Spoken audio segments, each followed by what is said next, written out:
A mysterious figure has been seen on the front lines, seemingly fighting on our side. Authorities are still unsure of the origin of this entity and advises other troops to not make contact.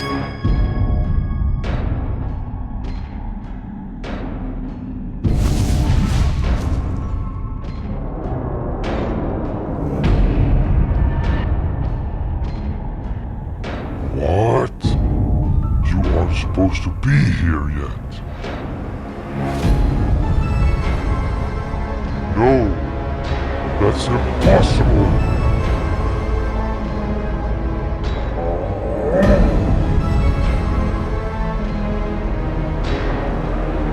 Wait, you can't.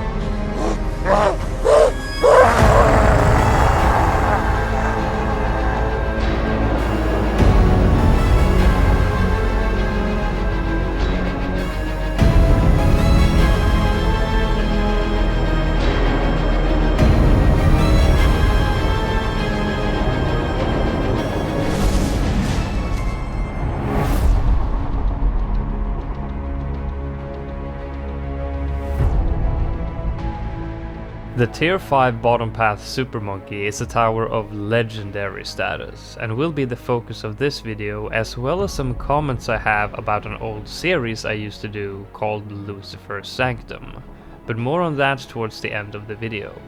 The Legend of the Night has been in the game since inception and is still one of the strongest and coolest towers in the game, but you should expect nothing less from a tower that costs more than super mines and even a sun temple. And that's in spite of recent price reductions.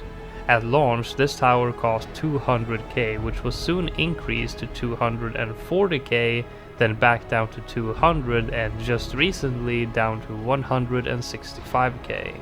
Apart from price reductions, the tower has also gotten a few other buffs, such as increased base damage and bonus damage to ceramics, Moabs, and camo balloons.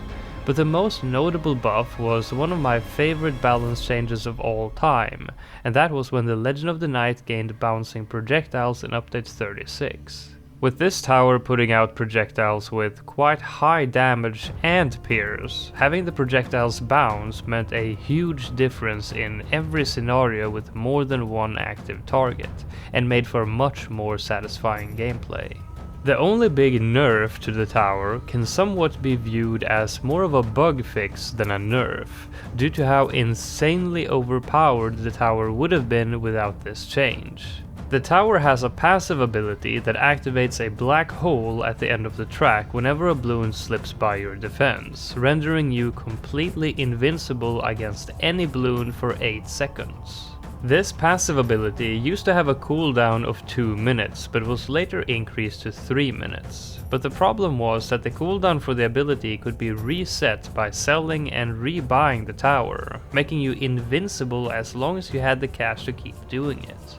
Nowadays, the only way to reset the cooldown is with Geraldo's Rejuve potion, but even if you have several players, each with Geraldo as their hero, you won't be able to use the ability more than twice per round, because they also added a hard cap of 2 ability activations per round.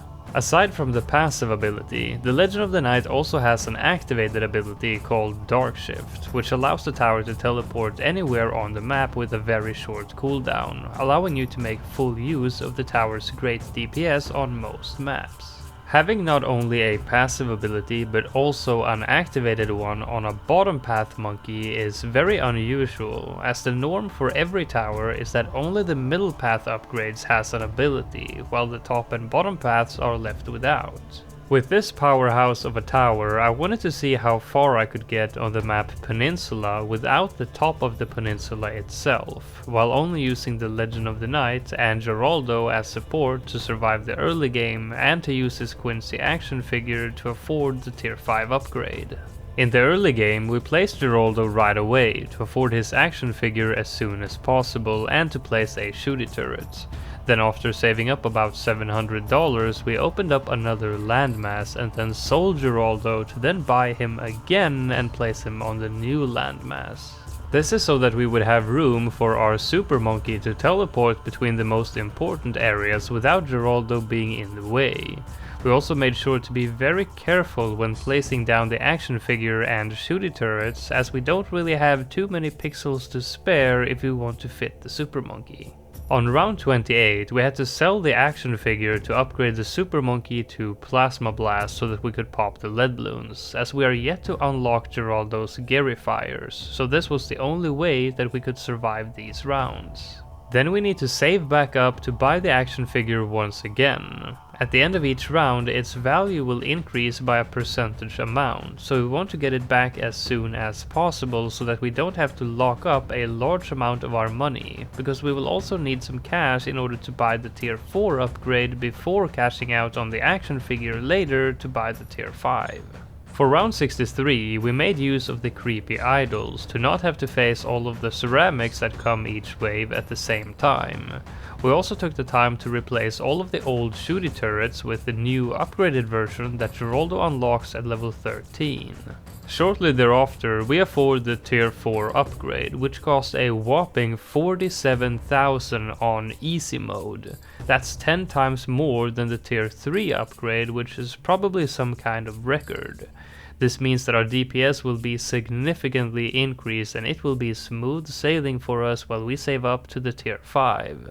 And now for the comments I said I was going to make about Lucifer's Sanctum. For those who don't know, I started a series back when this channel was pretty much brand new called Lucifer's Sanctum, in which I attempted to reach around 300 on every expert map on easy mode.